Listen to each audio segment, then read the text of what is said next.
Welcome to my channel Abrar electrical world. आज का topic है पावर सिस्टम स्टडीज़। इसमें कुछ तो मेरी वीडियोस आपको क्लासरूम अरेंजमेंट के साथ मिलेंगी, वर्कशॉप कराते हुए भी और इंडिविजुअल भी।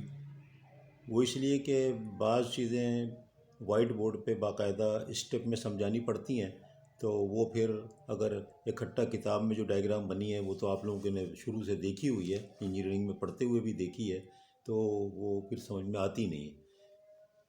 लेकिन जो इंट्रोडक्टरी या थोड़ी लाइटर होंगी तो वो मैं बगैर कुछ लिखे उनको बयान कर दूंगा ताकि टाइम सेव हो जाएगा। तो सबसे पहली बात यह है कि पावर सिस्टम स्टडीज़ से मुराद क्या है और कितने किस्म की हैं। पावर सिस्टम स्टडी जैसा कि नाम से जाहिर है कि आप पावर सिस्टम की स्टडी करते हैं। क्यों? इसलिए करते हैं कि आपको ये पता चले कि सिस्टम जो है वो रन करेगा या नहीं रन करेगा, क्योंकि आप तो पेपर पे डिज़ाइन करते हैं ना पहले। अब पेपर को डिज़ाइन करने के बाद वो सारा कुछ लगाने से पहले होनी चाहिए कि स्टडी कर सकें कि ये सिस्टम चल सकेगा कि नहीं। क्या मतलब है चल सकेगा कि नहीं? मतलब ये है कि आपने एक सिस्टम डिज़ाइन किया, एक डिमांड थी पावर की, उसके ऊपर डिज़ाइन किया, डिस्टेंस मालूम था, आपने जनरेशन उसी हिसाब से सेट की, फ्यूचर का भी देख लिया 15-20 साल का, लोड ग्रोथ क्या होगी कर्व बना के वो भी कर लिया। लेकिन बिहेवियर क्या होगा इस सिस्टम को, जनरेटर को लाइन बना के कनेक्ट करने का लोड के साथ बिहेवियर क्या होगा? बिहेवियर से मुराद बिहेवियर से मुराद ये है कि नॉर्मली जो वोल्टेज आप कमिट कर रहे हैं वो मिलेंगे, जो आप समझ रहे हैं कि लाइन पे करंट फ्लो होगा वो फ्लो होगा, जो आप समझ रहे हैं कि लॉसेज इतने होंगे वो होंगे। तो बहुत सी चीज़ें छोटे सिस्टम में तो मैनुअली कैलकुलेट कर ली जाती हैं। अगर एक जनरेटर है और एक लाइन है, एक लोड है गांव में, आप कैलकुलेट कर लें मैनुअली। लेकिन जब कॉम्प्लेक्स सिस्टम है, जैसा कि होता है high voltage, extra high voltage, सैकड़ों बस बार हैं, 2500 जनरेटर लगे हुए हैं, लाइनें 200-300 हैं, तो किस तरह मुमकिन है? तो इसलिए फिर वो सॉफ्टवेयर का इस्तेमाल किया जाता है, बहुत ज़माने से किया जा रहा है। फिर वही बात है, कोई कहेगा अब किया जा रहा है, तो अब से मेरी मुराद फिर यही होगी 50 साल पहले, क्योंकि मैं तो खुद ही कर रहा हूँ 1975 से सिस्टम स्टडीज़ मुसलसल कर रहा हूँ। पहली दफ़ा 1975 में की थी यूनाइटेड स्टेट्स में, और उसके बाद वही चीज़ उसके आगे वाली उसी ईयर में, अगले साल में और कई अगले सालों में मैं वापडा हाउस में, जो कंप्यूटर सेंटर था और डिपार्टमेंट था, वहाँ पर करता था। मैं गुलाम रसूल भट्टी साहब थे और कैप्टन असलम थे, अब तो रिटायर हो गए हैं सारे, होंगे, तो वहाँ पर भी मैंने की है। हद तो यह है कि नेटवर्क एनालाइज़र पंजाब यूनिवर्सिटी के साथ नहर पे नेटवर्क एनालाइज़र था, जो कि आपने किताब में पढ़ा है, पावर सिस्टम स्टडीज़ के लिए इस्तेमाल होता था 60s में और पहले, तो वो भी था उस वक़्त, मैंने वहाँ भी जाके काम किया हुआ है। तो ये करते क्यों? इसलिए करते हैं कि आपको बिहेवियर पता लगे, बिहेवियर ये पता चले कि नॉर्मल रन हो सकता है कि नहीं, और अगर कोई फॉल्ट आ जाए, कोई ग्राउंड हो जाए लाइव वायर, या दो लाइनें एक लाइन बंद कर दी जाएँ, तो क्या हमें वो जो मतलूबा वोल्टेजेस करंट मिलेंगे? अगर वो नहीं मिलेंगे तो फिर तो सिस्टम में चेंजेस करनी पड़ेंगी। तो इस सब को करने के लिए हम कई किस्म की स्टडीज़ करते हैं। फिर जब सिस्टम और डेवलप हो गया, रिलेज आ गई, प्रोटेक्शन कोऑर्डिनेशन, तो उनकी भी स्टडी होने लगी कि यार प्रोटेक्शन कोऑर्डिनेशन कैसे होगा, चलो भाई इसकी भी स्टडी करो, और सॉफ्टवेयर डेवलप हो गए।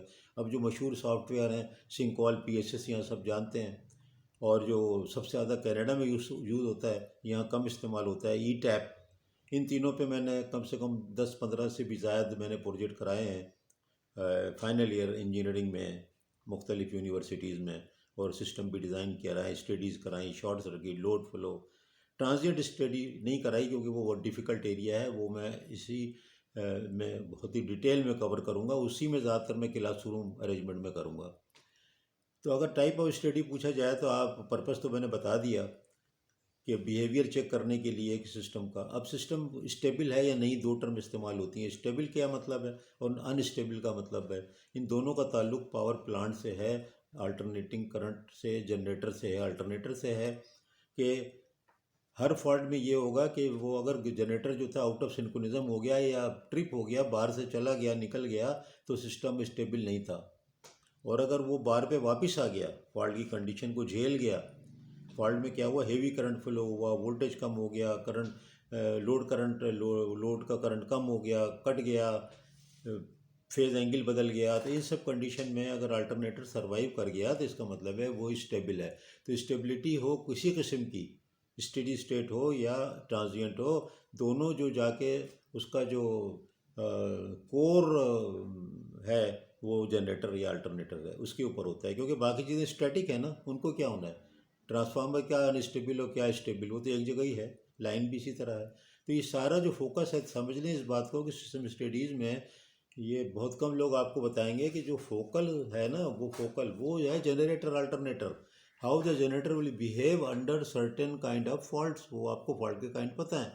कौन से काइंड है आपको पता है। एक फेस टू ग्राउंड फॉल्ट होता है, फिर आपको मालूम है कि फेस टू फेस भी हो सकता है, फेस टू ग्राउंड हो सकता है, थ्री लाइन टू ग्राउंड हो सकता है, थ्री फेज शॉर्ट भी हो सकता है, ग्राउंड ना हो।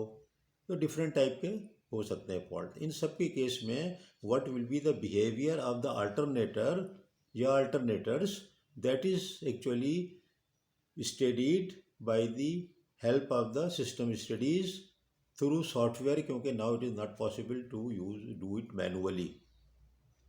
ट्रांजिएंट तो कभी भी मैनुअल पॉसिबल था ही नहीं। ट्रांजिएंट का मतलब ही होता है कि कुछ मिली सेकंड में क्या हो जाएगा क्या मालूम, तो वो फिर कैसे हो सकता है। तो ये सारी चीज़ें हम कवर करेंगे, एक लंबी चौड़ी सीरीज़ बहुत सी बनाएंगे इंशाल्लाह ताला, और आप देखेंगे कि इसी तरह बहुत आराम आराम से मैं उनको समझाऊंगा। तो नट शेल में टेक अवे ये है, पावर सिस्टम स्टडीज़ का पर्पज़ मैंने बता दिया। टाइप कितने किस्म की हैं, तो आप नाम सुने होंगे लोड फ्लो स्टडी, जो कि एक किस्म की वो स्टडी स्टेट स्टेबिलिटी होती है। लोड फ्लो में आप स्टेबिलिटी यूँ चेक करते हैं कि आप कंटीजेंसी पैदा करते हैं। कभी कोई ट्रांसफार्मर बंद कर दिया, कभी कोई मशीन बंद कर दी, कभी कोई आपने लाइन बंद कर दी, कभी N-1 जिसको कहते हैं। अगर N-2 करनी है तो फिर आप 2 लाइनें बंद कर देंगे तो N-2 हो जाएगी। N का मतलब होता है टोटल नंबर ऑफ एलिमेंट्स। और हर बसबार को सॉफ्टवेयर में फिर नोड का नाम दिया जाता है। नोड कहते हैं, आपने मेश नोड पढ़े हैं ना, आपने डीसी सर्किट भी पढ़े हैं, आपने सॉल्व किए superposition theorem, Thevenin theorem etcetera. तो वो अगर आप गौर करें तो ये सारी चीज़ें हैं। अब इसके बाद टाइप में अब जैसे एडवांस सिस्टम होगा, रिले कोऑर्डिनेशन स्टडी होती है, और फ्रीक्वेंसी वोल्टेज के लिए स्टडी होती है। वोल्टेज के स्टेबल होगा नहीं होगा, लिमिट के अंदर होगा, फ्रीक्वेंसी के साथ होती है। तो उनको कहते हैं स्टेडी स्टेट स्टेबिलिटी भी के अंदर होती है। और एक होती है फिर एंगुलर जो होती है, एंगुलर एंगुलर स्टेबिलिटी का मतलब है वो ट्रांजिएंट स्टेट स्टेबिलिटी। और एंगुलर का मतलब है वो एंगल जो मैं अपनी कई वीडियो में बता चुका हूँ, angle delta with been the voltage of the sending end receiving end, and that is angle is the rotor angle, power angle, बस एंगल, ये सब इसके नाम है। और सारी की सारी जो पूरी इसकी थ्योरी और प्रैक्टिस है that is around this delta angle. बहुत इंपॉर्टेंट एंगल है पावर स्टेबिलिटी का ये एंगल। और मैंने आप मेरी पूरा कई वीडियो देखेंगे तो उसमें इसका तस्करा मिलेगा। मुश्किल टॉपिक है और पढ़ाया नहीं जाता आमतौर पे, लेकिन बहुत ही इम्पॉर्टेंट है, तो इसको भी हम डिटेल में कवर करेंगे। तो स्टडीज़ 8-10 किस्म की हो सकती हैं, अगर आप लिस्ट देखें नेट में मिल जाएगी, ज़रूरी नहीं है कि मैं ही सब बताऊँ। तो ये है कि तमीदी है पूरा, डिटेल में इसमें मैंने काफ़ी कवर कर ली है, और 1 बाई 1 फिर हम करेंगे। लेकिन जो मेजर मैं करूँगा ना वो ट्रांजिएंट स्टेट स्टेबिलिटी, जो कि मुश्किल एरिया है उसके कर्व बनाने के बाद, उस पर करूँगा। और शॉर्ट सर्किट स्टडी वो जो होती है वो इक्विपमेंट के सिलेक्शन के लिए होती है, ट्रांसफार्मर, बस बार्स, कंडक्टर का साइजेज एटसेट्रा। उसमें हम करेंगे कि वो हम पावर सिस्टम एनालिसिस नहीं पढ़ेंगे, यानी कि हम स्टीवेंसन की आपकी किताब नहीं पढ़ाएंगे, क्योंकि वो तो आप किताब में पढ़ लेंगे।